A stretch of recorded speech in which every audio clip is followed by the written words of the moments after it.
Baik, terima kasih kepada rakan setugas Fakrul dan juga Mahirah di Bandara Seri Begawan.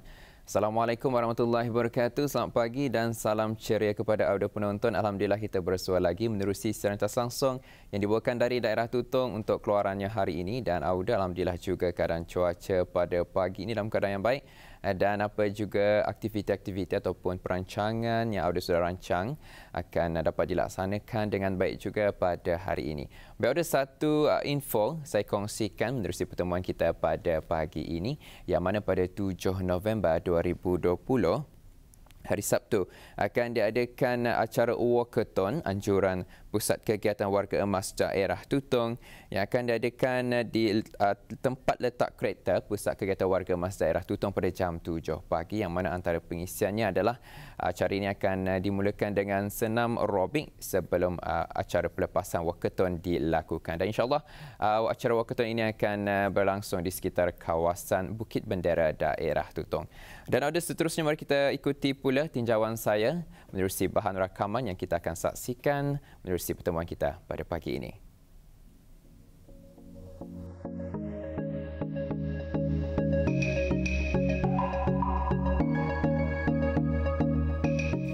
Bismillahirrahmanirrahim. Assalamualaikum warahmatullahi wabarakatuh. Selamat pagi Auda. Kalau Auda dapat lihat, ketika ini saya berada di kebun cangkul kina yang terletak di Bukit Udal yang sekurang-kurangnya seluas 3 ekar ni.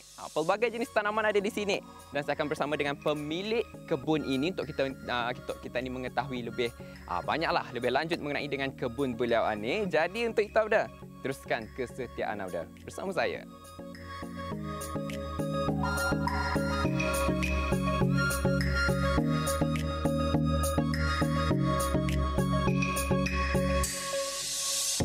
Menyentuh sedikit sejarah penamaan kebun ini, ia terletak di kawasan yang dipercayai diusahakan oleh para pekebun berbangsa Cina dari tanah besar Cina pada zaman dahulunya sebelum mereka pulang ke negara asal mereka dan sejak itu nama Cangkul Kina menjadi sebutan oleh orang-orang kampung dahulunya sehinggalah ke hari ini.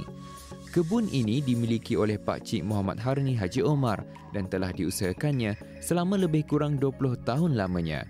Beliau juga turut dibantu oleh 2 orang pekerja yang menguruskan tanaman-tanaman beliau.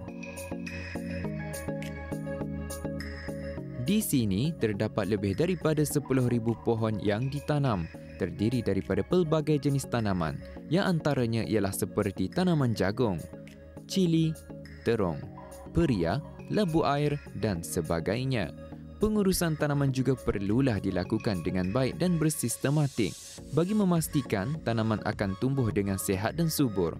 Ini termasuklah dari segi penjagaan dan pengurusan penggunaan tanah, sumber air yakni penyiraman, pembajaan dan lain-lain lagi.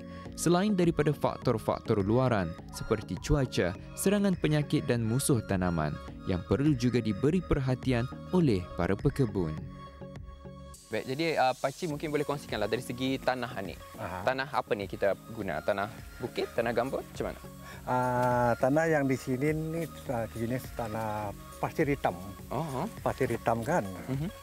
Dicampur kemudian dibersihkan, setelah dibersihkan dibagi diradu, kemudian dibagi sama macam baja-baja tai ayam, baja asas lah. Dan kalau dilihat Jo ni, di bawah tanaman jagung ni ada tanaman cili. Ini kami buat dinamakannya tanaman tumpang sari. Tumpang sari. Tumpang sari ini maksudnya apabila jagung ini sudah musnahkan, dibuang, kemudian cili ini akan naik. Jadi anda membuang masalah cili ini akan naik, kemudian ia boleh mulakan hasil je. Alhamdulillah. Jadi kiranya penghasilan itu akan berterusan. Iya, berterusan betul. Okey, faham. Daya anda akan putus selagi ada yang betul. Selagi ada. Dan kalau difahamkan juga dalam kita ni menanam ni, sekiranya lepas jagung ni sudah tumbuh membesar, kita hapuskan. Kemudian kita ni boleh tanam jagung lagi. Anda boleh. Maksudnya anda boleh suruh lihat jagung dulu. Lepas itu kami tanamkan lada itu kan, kami tanamkan lada itu kan. Setelah dia hapuskan lada ini sekarang, baru kami tanam balik jagung. Supaya untuk proses tanahnya itu yang lebih baik lagi. kira proses tanah tu supaya ia lebih tahan macam mana tu? Macam itulah. Dia tahan kesuburan tanah tu. Okey, baik.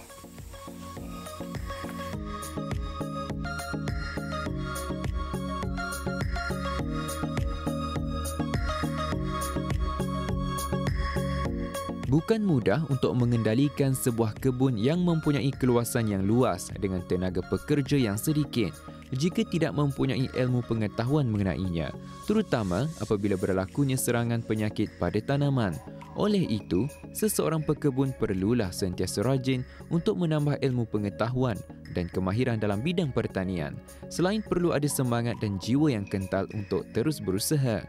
Penggunaan konsep blok atau batas bagi kumpulan-kumpulan tanaman misalnya adalah antara cara untuk mengurangkan peratusan serangan penyakit dan musuh tanaman pada tanaman-tanaman yang lain.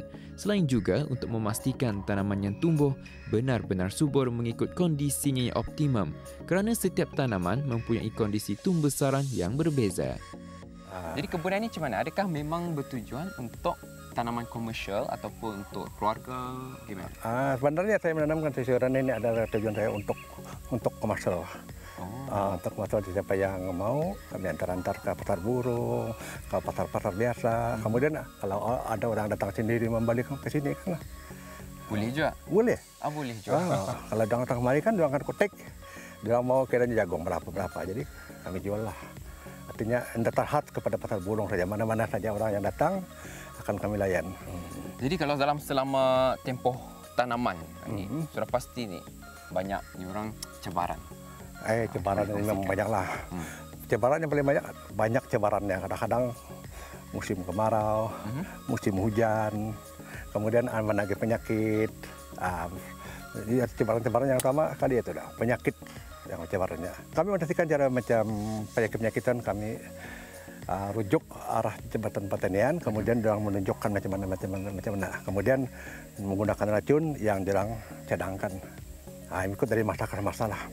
Dan kalau kita ni lihat pun masa ni memang kerajaan pun menekankanlah untuk bukan saja golongan warga emas, tapi fokusnya juga kepada para belia ni untuk berkecimpungan bidang pertanian. Jadi mungkin Pak Cik ada orang nasihat kepada para belia supaya orang berkecimpung dalam bidang pertanian ini. Jadi saya fokuskan kepada anak-anak muda yang berminat dalam berkebun, ambillah peluang. Pasalnya dasar kerajaan memang menggalakkan buah tempatan untuk tempatan kita ini. Kemudian mungkin kalau diura-urakan dia akan mungkin menstopkan daripada luar negeri seandainya kita ini mencukupi untuk pengeluaran dalam negeri. Jadi saya pada anak-anak muda, ambillah peluang yang disediakan oleh kerajaan. Jangan terpilih pandang sebagai tukang kabunnya kerajaan yang meremehkan, tetapi pada kabun sebetulnya menguntungkan, boleh menyerahkan hidup sendiri.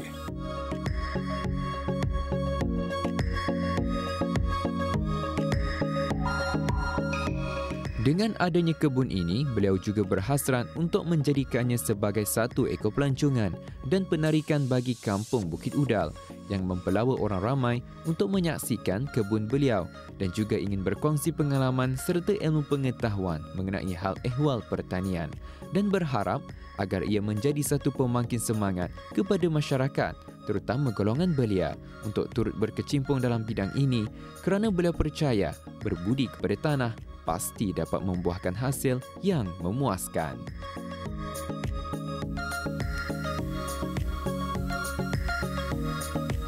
Ya udah, alhamdulillah. Kita ni sudah pun melihat ya kebun Pak Cik Harni.